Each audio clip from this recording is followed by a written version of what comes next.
The threat of military conflict has returned to the Korean peninsula after Donald Trump canceled a potentially historic summit with Kim Jong-Un and warned the U.S. military was ready if he took any foolish action.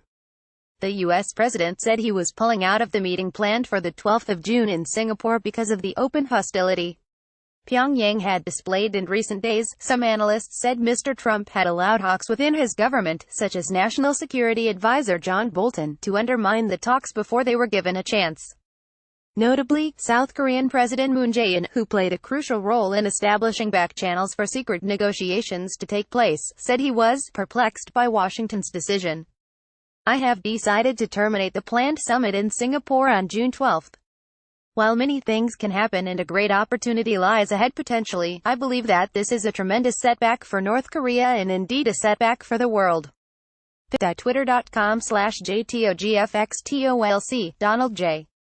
Trump, at Real Donald Trump, May 24, 2018. After several days during which Mr. Trump appeared to be signaling that preparations for the planned meeting were not going well, he said he was pulling out because of the tremendous anger and open hostility in the latest remarks from North Korea. He called it a truly sad moment in history. "I feel it is inappropriate, at this time, to have this long-planned meeting," he wrote in a letter, which was said to have been dictated by Mr. Bolton. "Therefore, please let this letter serve to represent that the Singapore summit, for the good of both parties but to the detriment of the world, will not take place." Later, speaking to reporters at the White House, he said that the U.S. would continue to enforce sanctions against North Korea and that the Pentagon's stance had not altered. "Our military is ready if necessary," said Mr. Trump. "Likewise, I have spoken to South Korea and Japan and they are not only ready should foolish or reckless acts be taken by North Korea, but they are willing to shoulder much of the cost of any financial burden, any of the costs associated by the United States in operations, if such an unfortunate situation is forced upon us." While Mr. Trump in his letter left open the prospect of a future summit if Mr. Kim's stance changed, it was unclear whether he really believed this was possible. Ned Price, former National Security Council spokesperson and special assistant to Barack Obama, told The Independent he believed the president had been torn between his personal desire for a diplomatic win, and, potentially a Nobel Peace Prize, and Mr. Bolton's appetite for military conflict. He said, "I think the erraticism and the recklessness we've seen here is the push and pull between Trump's instincts and those of his advisors. This, I think, will be a reminder to all of those countries that Donald Trump's America can't be trusted. Even when we do the right things and make the right move one day, we may pull the rug out from under them in the next." The announcement by Mr. Trump followed 10 days or so during which it had become clear that talks with North Korea may not be going so well. While the White House had said the aim of the summit was to bring about the complete, verifiable, and irreversible denuclearization of the Korean peninsula, different members of his team voiced in public different views about how this might be achieved. 2 weeks ago, North Korea pulled out of a planned meeting with South Korea, citing ongoing joint military drills between the U.S. and South Korea and describing them as a provocation. The cancellation of the meeting, coming so soon after the historic 27th of April summit between Mr. Kim and Mr. Moon in the demilitarized area between the two countries, startled many observers and led some to suggest something was wrong. Such suspicions were confirmed when North Korea denounced comments made by Mr. Bolton, who said North Korea should scrap its weapons as a starting point for talks. Trump-North Korea summit might take place at a later date after North Korea reacted negatively to such remarks. Mr. Trump appeared to try and reassure Mr. Kim that the U.S. did not want to pursue the so-called Libya option for North Korea, a reference to Muammar Gaddafi's unilateral decision in 2003 to scrap his country's nuclear and chemical weapons program in exchange for better relations with the West. He was ultimately killed in October 2011 following the Arab Spring uprising, after rebels were supported by NATO warplanes. While Mr. Trump's comments were seemingly intended to push the point to Mr. Kim that he would remain the leader of his country, which he said would have a bright future, he also said Mr. Kim would receive Gaddafi's fate if he did not give up his weapons. Such a view was repeated by Vice President Mike Pence, who warned North Korea not to try and play Mr. Trump. "I don't think President Trump is thinking about public relations, he's thinking about peace," said Mr. Pence. He later told Fox News, "There was some talk about the Libya model. As the president made clear, this will only end like the Libya model ended if Kim Jong-Un doesn't make a deal." On Thursday, North Korea reacted strongly to Mr. Pence's comments, calling him a dummy for comparing North Korea to Libya. Cho Sun Wei, a vice minister in the North Korean Foreign Ministry, said if the U.S. continued on its current path, she would suggest to her nation that they reconsider the planned summit between President Donald Trump and North Korean leader Kim Jong-Un. Whether the U.S. will meet us at a meeting room or encounter us at nuclear-to-nuclear showdown is entirely dependent upon the decision and behavior of the United States, Ms. Cho said in comments carried by North Korea's state-run KCNA news agency.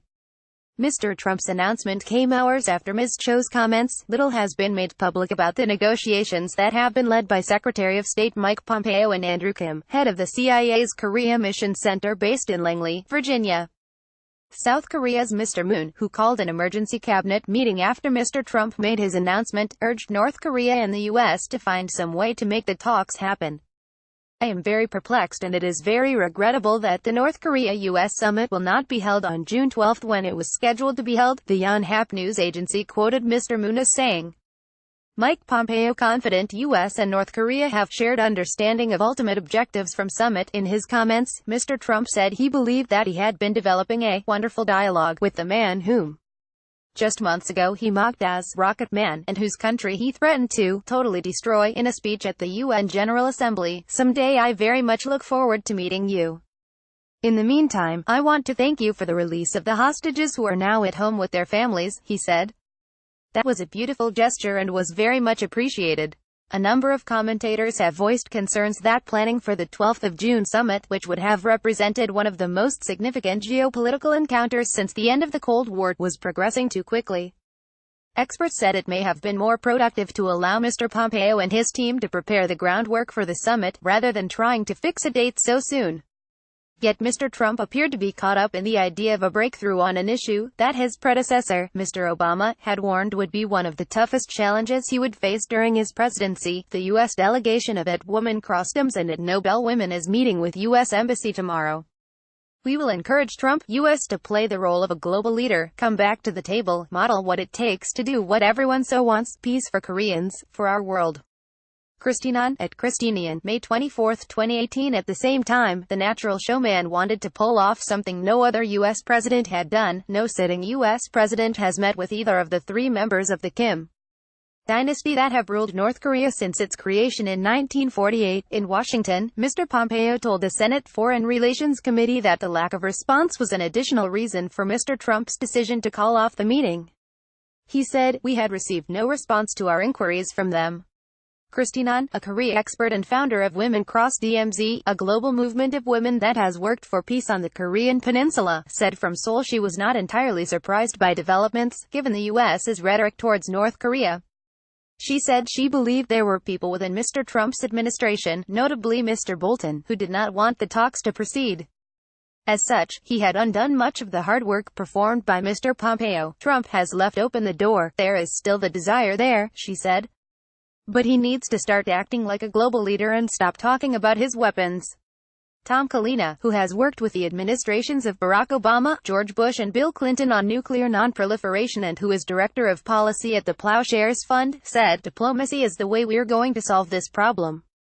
So putting it off, delaying this process doesn't seem to make much sense," he added. And the reasons Trump decided to delay it doesn't make sense, ostensibly because the North Koreans insulted Vice President Pence. That makes no sense. The development came as a small group of international media selected by North Korea witnessed the demolition of tunnels at the Punggye-ri site on Thursday, which Pyongyang said was proof of its commitment to end nuclear testing. Reuters said the apparent destruction of what North Korea says is its only nuclear test site has been widely welcomed as a positive, if largely symbolic, step towards resolving tension over its weapons.